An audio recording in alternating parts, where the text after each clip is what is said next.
주간정치 순서입니다. 유승민 전 국회의원이 지난 주말 대구에서 출판기념회를 열었습니다. 지난 대선 경선 패배 이후 대구 공식 석상의 모습을 드러낸 건 처음이었는데요. 정치적 고향에서 어떤 메시지를 내놓을지에 관심이 쏠렸습니다. 하지만 더 주목을 받은 건 이준석 당대표에 대한 윤리위의 징계 처분과 관련한 언급이었습니다. 유 전 의원의 출판 기념회에는 친유계인 윤석준 동구청장을 비롯해 류규화 중구청장, 동구 지역 구의원 등이 참석했습니다. 공교롭게도 기념회는 대표적 친유계인 이준석 대표에 대한 징계 처분 다음 날이어서 행사 뒤 관련 질문이 처음으로 나왔습니다.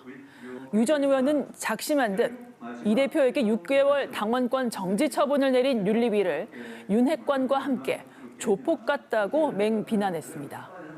핵심이 이 대표의 성상납 의혹이었는데 윤리위가 진실을 모르는 상태에서 의혹만 가지고 중징계를 내렸다는 건데요.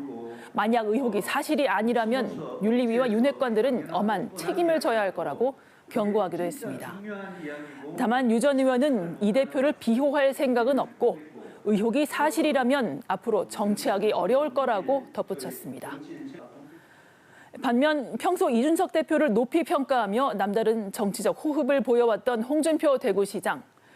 업보라고 생각하라. 이 대표가 과거 바른미래당 시절 대선배인 손학규 대표를 밀어내기 위해 그 얼마나 모진 말씀들을 쏟아냈냐며 좀 더 성숙해져서 돌아오란 쓴소리를 자신의 SNS에 남겼습니다.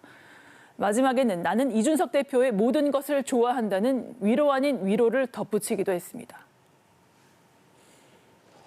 이처럼 이 대표 징계에 대한 평가가 엇갈리고 있지만 국민의힘은 어제 권성동 원내대표의 당대표 직무대행 체제를 공식 선언하며 이 대표를 몰아붙였습니다.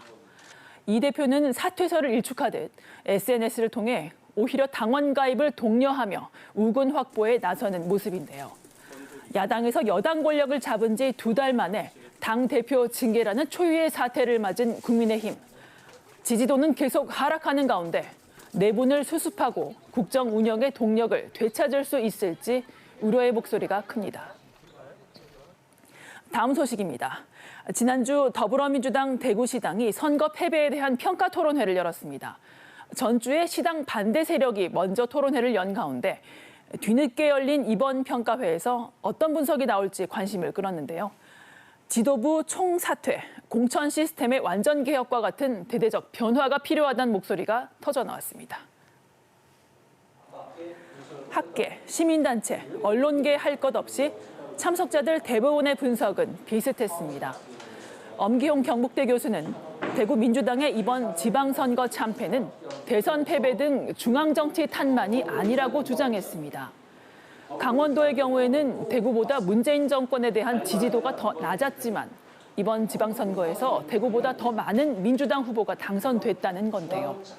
후보를 내지 못했고 공천 잡음으로 표를 분산시켰으며 선거 전략도 부실했던 대구시당의 책임이 크다고 했습니다.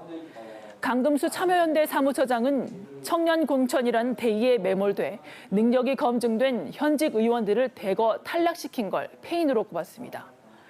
선거뿐만 아니라 일상 정치에서도 대구 민주당이 무능하다는 비판이 이어졌는데요. 홍준표 시장의 논쟁적 정책들에 대해서 대구시당이 제대로 된 비판 또는 대안을 못 내놓고 있다는 겁니다. 이 같은 문제를 해결하기 위해서 선거 아카데미 등을 통한 후보군 양성과 청년을 중심으로 한 당원 가입운동, 그리고 공천관리위원회 대신 당원 직선제를 통한 지도부 선출 등이 대안으로 제시됐습니다. 다음 달 새 지도부를 뽑는 전당대회를 앞두고 대구만의 공천 개혁안을 건의해야 한다는 의견도 나왔습니다. 대구의 특수성을 감안해서 과감한 공천 개혁을 받아들이도록 해야 한다는 건데요. 민주당 대구시당은 이번 평가회에서 나온 안들을 가감없이 중앙당에 전달하겠다고 밝혔습니다. 과연 4년 뒤에는 올해보다 더 나은 평가가 나올 수 있을지 대구 민주당의 변화를 지켜봐야겠습니다. 지금까지 주간정치였습니다.